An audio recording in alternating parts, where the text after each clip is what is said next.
আজকে হাবিবুল আউয়াল বলছেন দামি নির্বাচন হয়েছে। আপনি তো শিক্ষিত লোক ছিলেন, আপনি সচিব ছিলেন, আপনার সেদিন বিবেকে বাঁধেনি যে আপনার এই ভুল কাজটি করার জন্য, আপনার এই অন্যায় কাজটি করার জন্য এটা চেইন রিয়াকশন হিসেবে জনগণ এবং দেশের কত ক্ষতি হবে?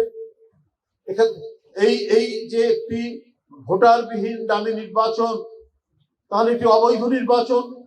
তাহলে শেখ হাসিনার নেতৃত্বে যেটি ছিল সেটি অবৈধ পার্লামেন্ট, অবৈধ সংসদ সদস্য, অবৈধ প্রধানমন্ত্রী, অবৈধ রাষ্ট্রপতি, এবং তাদের হাত দিয়ে যারা নিয়োগ হয়েছিলেন, সচিব বলুন আর বিভিন্ন কর্পোরেশনের কর্মকর্তারা বলুন, তারা প্রত্যেকেই অবৈধ এবং তাদের নিয়োগকৃত বিচারকরাও অবৈধ ছিলেন এবং তাদের দেওয়া রায়গুলোও ছিল অবৈধ।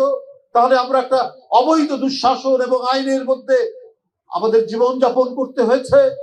যাদের কারাগারে থাকার কথা, যাদের বিচার হওয়ার কথা, যাদেরকে চরম দণ্ড দেওয়ার কথা, তারাই রাজ্যের দণ্ডমুণ্ডের কর্তা হয়ে গেলেন।